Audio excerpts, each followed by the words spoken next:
বীরভূমের এক গ্রামে শুনলাম সেখানকার শ্মশানে এক পাগলি থাকে। ছেঁড়া একটা কাঁথা ছড়িয়ে পড়ে আছে, যেমন ময়লা কাপড় চোপড় পরনে তেমনই মলিন জট পাকানো চুল তার। বেরো, বেরো এখান থেকে। কে বলেছে তোকে এখানে আসতে? পারবি, পারবি তুই? সাহস আছে তোর? ঠিক যা বলবো তা করতে পারবি? ফিরে এলাম পরের পর্ব নিয়ে। আজকের পর্বটি শুরু করার আগে আগের পর্বটি একটু ছোট্ট করে বলে দিই। আগের পর্বে দেখা যায় তারানাথ তান্ত্রিক কিভাবে তান্ত্রিক জীবনে প্রত্যাবর্তন করেছিলেন তার কিছুটা কাহিনী শোনাচ্ছেন। আর তার প্রথম ধাপই হচ্ছে শ্মশানে এক পাগলি সন্ন্যাসীর কাছ থেকে শক্তি অর্জন করা। আর এর পরের কাহিনী আজকের এই পর্বে আপনি শুনতে চলেছেন। চলুন তাহলে শোনা যাক কিভাবে সেই পাগলি সন্ন্যাসিনীর কাছে গেলেন তারানাথ তান্ত্রিক এবং তারপর কী বা হলো। তার আগে আমি সায়ন্তিকা, শুরু হচ্ছে তারানাথ তান্ত্রিক ও পাগলি সন্ন্যাসিনী। এখানে একটু বলে রাখি, তারানাথ তান্ত্রিক খুব ছেলেবেলায় বাড়ি ছেড়ে চলে আসেন এবং এক জায়গায় এক সন্ন্যাসীর দেখা তিনি পান। আর সেই সন্ন্যাসী যখন জানতে পারে তারানাথ তান্ত্রিকের বাসস্থান কোথায়, তখন তিনি তাকে বলেন রামরূপ সান্যালের কথা। কিন্তু সেই সময় এই রামরূপ সান্যালকে তা তিনি জানতেন না। এছাড়াও অনেক চেষ্টা করেও সেই সন্ন্যাসীর সঙ্গ দিতে পারেননি তারানাথ তান্ত্রিক, তাই তিনি বাড়ি ফিরে এসেছিলেন। আর এর পরের কাহিনী আপনি শুনছেন।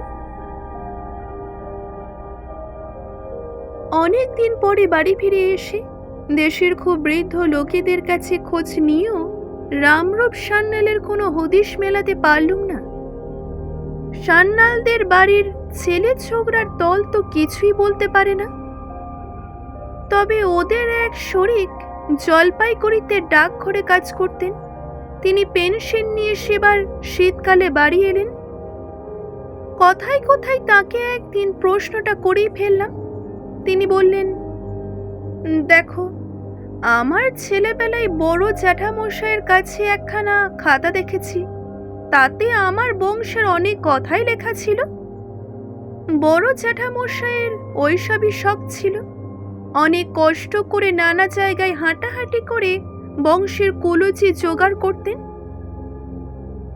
তার মুখে শুনেছি যে 4-5 পুরুষ আগে আমাদের এই বংশে রামরূপ সান্যাল নদীর ধারে ওই মন্দিরটি প্রতিষ্ঠা করেন। রামরূপ সাধক ছিলেন, বিবাহও করেছিলেন, ছেলে মেয়েও ছিল, কিন্তু সংসারে তিনি বড় একটা লিপ্ত ছিলেন না। রামরূপের বড় ভাই ছিলেন রামনিধি। প্রথম যৌবনেই অবিবাহিত অবস্থায় তিনি সন্ন্যাসী হয়ে গৃহত্যাগ করেন। তারপর থেকে আর কখনো দেশে ফেরেননি। অন্তত 150 বছর আগের কথা হবে। আমি তখন জিজ্ঞাসা করলাম, আচ্ছা, ওই মন্দিরটা মানে ওই শিব মন্দিরটা ওরকম মাঠের মধ্যে বেখাপ্পা জায়গায় কেন? ঠিক তা নয়, ওখানে তখন বহতা নদী ছিল, খুব স্রোত ছিল, বড় বড় কিস্তি চলত। কোনো নৌকা একবার ওই মন্দিরের নিচের ঘাটে মারা পড়ে বলে ওর নাম হয় লা ভাঙার খেয়াঘাট। জ্যাঠামশাইয়ের মুখে শুনেছি, বাবার মুখেও শুনেছি। তাছাড়া আমাদের পুরনো কাগজপত্রে আছে শিব মন্দির প্রতিষ্ঠিত হয়েছিল ওই লা ভাঙার খেয়াঘাটের ওপর। তাছাড়া এসব কথা তোমার জানার কি ইচ্ছে হলো বাপু? এসব কথা তুমি জেনে করবে কি? কোনো কিছু দরকার আছে? বই টই লিখছো নাকি? ওদের তখন আমি কিছুই বলিনি। আমার দৃঢ় বিশ্বাস হলো যে, এবং আজও আছে, কাশীতে সেই দিন আমি যে সন্ন্যাসীকে দেখেছিলাম সেই হলো রামরূপের দাদা রামরিধি নিজেই। কোনো এক অদ্ভুত যৌগিক শক্তি বলের দ্বারা তিনি 150 বছর পরও আজ বেঁচে আছেন। এর ঠিক কিছুদিন পরে আবার সাধু সন্ন্যাসীর সন্ধানে বেরোই। বীরভূমের এক গ্রামে শুনলাম সেখানকার শ্মশানে এক পাগলি থাকে। সে আসলেই খুব বড় তান্ত্রিক সন্ন্যাসিনী। পাগলির সঙ্গে দেখা করলাম নদীর ধারে শ্মশানে। ছেঁড়া একটা কাঁথা চড়িয়ে পড়ে আছে, যেমন ময়লা কাপড় চোপড় পরনে তেমনি মলিন জট পাকানো চুল তার। আমাকে দেখে সে গেল মহাচোটে, বলল, বেরো বেরো এখান থেকে। কে বলেছে তোকে এখানে আসতে? ওর আলু থালো বিকট মলিন চেহারা দেখে মনে যে ভাব এসেছিল সেটাকে অতি কষ্টে চেপে বললাম, মা, আমাকে আপনার শিষ্য করে নিন। অনেক দূর থেকে এসেছি, দয়া করুন আমার ওপর। তখনই পাগলি চেঁচিয়ে বলে উঠল, পালা পালা এখান থেকে, বিপদে পড়বি। আঙুল দিয়ে গ্রামের দিকে দেখিয়ে বলে দিল, যা। নির্জন শ্মশান। ভয় হলো ওর মূর্তি দেখে। কি জানি মারবে টারবে নাকি। পাগল মানুষকে তো আর বিশ্বাস নেই। কাজে সেই দিনটা আমি চলে এলাম, কিন্তু আবার গেলাম তার পরের দিন। পাগলি বলল, আবার এসেছিস? কেন? আবার কেন এলি? দূরহা দূরহা, বেরো এখান থেকে। আমি তখন বললাম, মা, আমাকে দয়া করো। তারপর রেগে আমায় মারলে এক লাথি, বলল, ফের যদি এসেছিস তবে বিপদে পড়বি, খুব সাবধান। রাত্রিবেলা শুয়ে শুয়ে ভাবলাম, না, এখান থেকে চলে যাই, আর এখানে নয়। এ এক পাগলের পাল্লায় পড়ে প্রাণটা যাবে দেখছি শেষকালে। কিন্তু সেই দিন শেষ রাত্রে আমি স্বপ্ন দেখেছিলাম আমার সামনে দাঁড়িয়ে আছে সেই পাগলি। সে চেহারা আর নেই। মৃদু হাসি হাসি মুখে সে যেন আমায় বলল, লাঠিটা খুব লেগেছে না রে? তা রাগ করিসনি, কাল যাস আবার আমার ওখানে। সকালে উঠি আবার সেখানে গেলাম। ওমা, স্বপ্ন টপ্ন সব মিথ্যে। পাগলি আমায় দেখেই আবার মারমূর্তি হয়ে শ্মশানের একখানা পোড়া কাঠ আমার দিকে ছুঁড়ে মারলে। আমিও তখন মরিয়া হয়েছি। বললাম, তুমিই তো তবে কাল রাত্রে আমাকে স্বপ্ন দিলে, আসতে বললে, তাহলে এখন এমন করছো কেন? পাগলি তখন খিলখিল করে হেসে বলল, তোকে বলতে গেছিলাম স্বপ্নে আমি তোর মুন্ডু চিবিয়ে খেতে গিয়েছিলাম রে। বেরো, যা বেরো। কেন জানি না এই পাগলি আমাকে অদ্ভুতভাবে আকৃষ্ট করেছে। আমি বুঝলাম তখনই সেখানে দাঁড়িয়ে, এ যতই আমাকে বাইরে তাড়িয়ে দেবার ভান করুক। আমার মনে হলো এ ভেতরে ভেতরে আমায় এক অজ্ঞাত শক্তির বলে টানছে। হঠাৎই এক সময় সে বলে বসল, বস এখানে।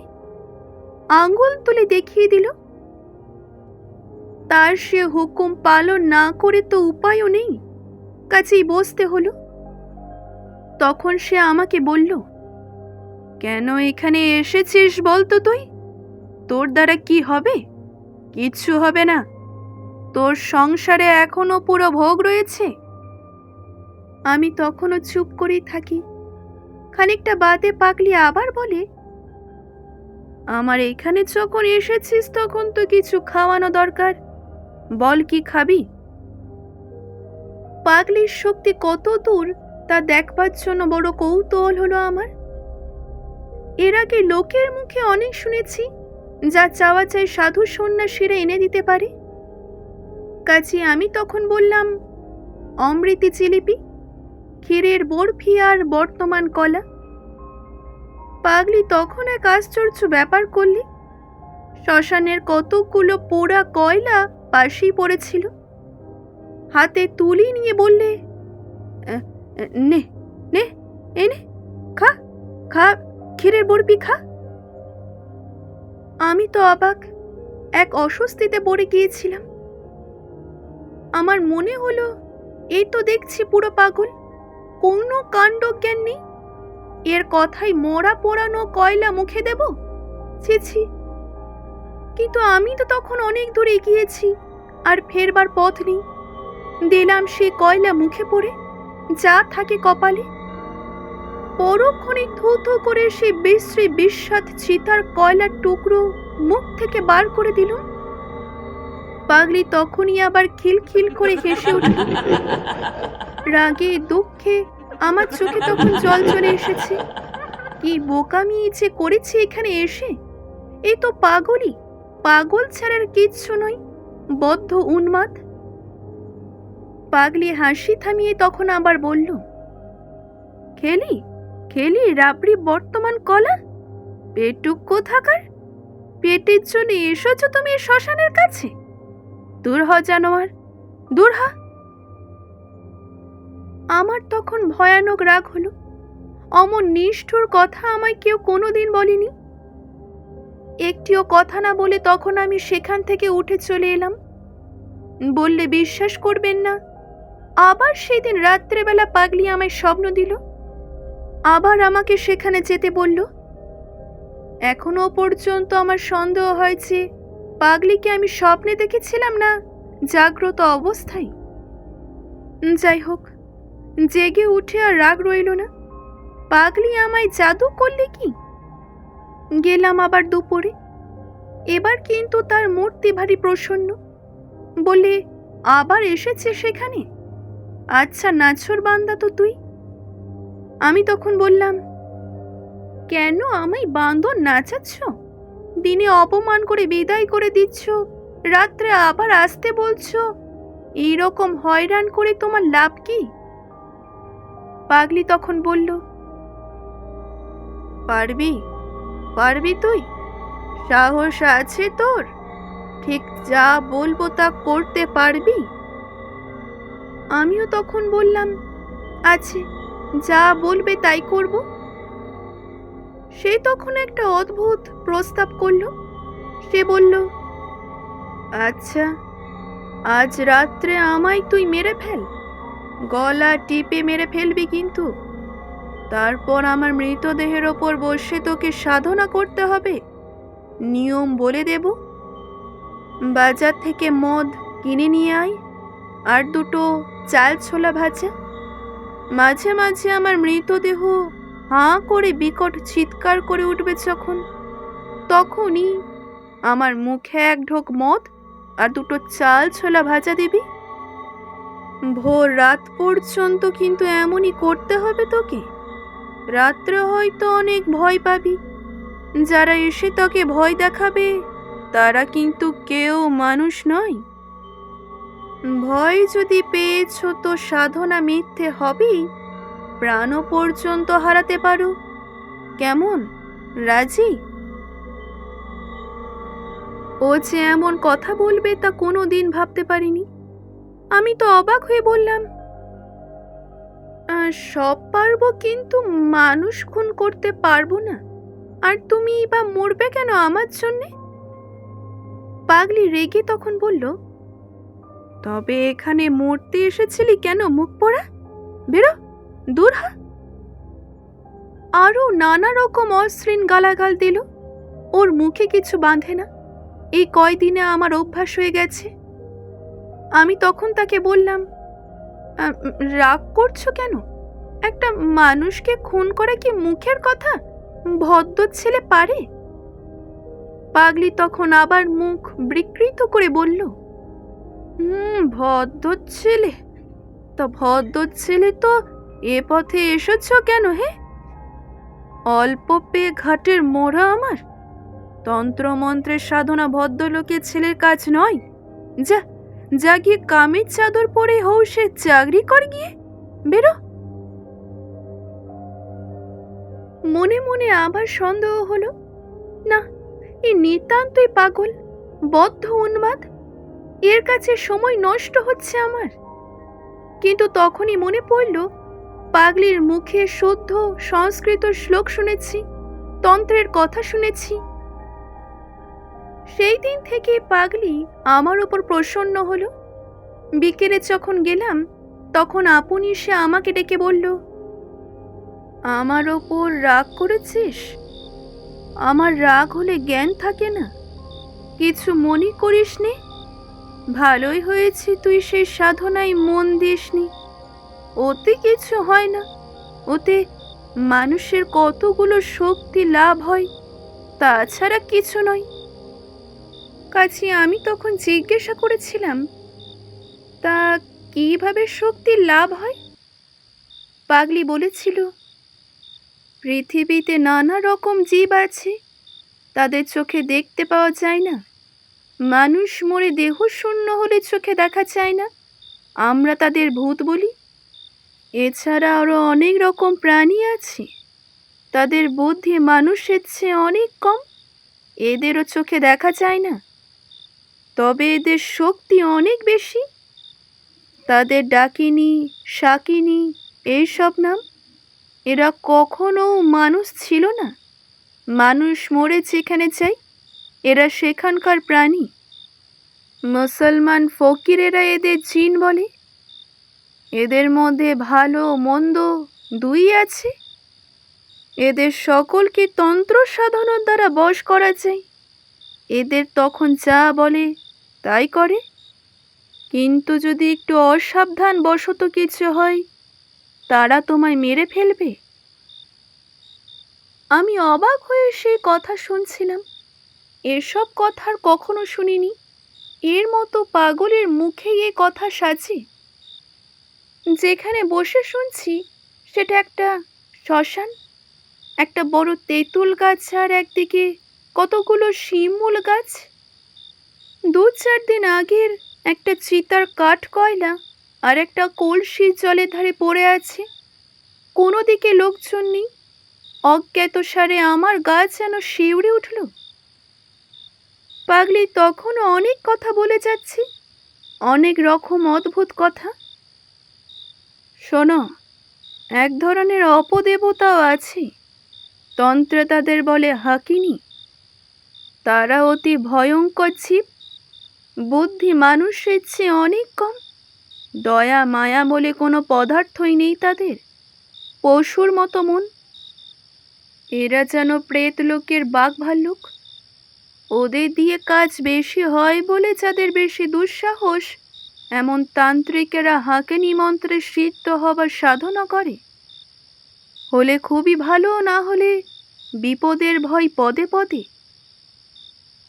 তাদের নিয়ে যখন তখন খেলা করতে নেই, তাই তো তোকে বারণ করি, তুই বুঝিস নে। কৌতূহল সংবরণ করতে না পেরে আমি তখন তাকে জিজ্ঞাসা করলাম, তুমি তাহলে হাকিনী মন্ত্রে সিদ্ধ, তাই না? বলো। পাগলি তখন চুপ করেই রইল। আমি তাকে আর কোনো প্রশ্ন করলাম না। বুঝলাম পাগলি এ কথা কিছুতেই বলবে না, কিন্তু এই বিষয়ে আমার কোনো সন্দেহই রইল না। এখানে শেষ করলাম আজকের এই পর্বটি। আজকের এই পর্বটি যদি ভালো লেগে থাকে অবশ্যই একটা লাইক করবেন, শেয়ার করবেন এবং কেমন লাগলো জানাতে ভুলবেন না। ধন্যবাদ।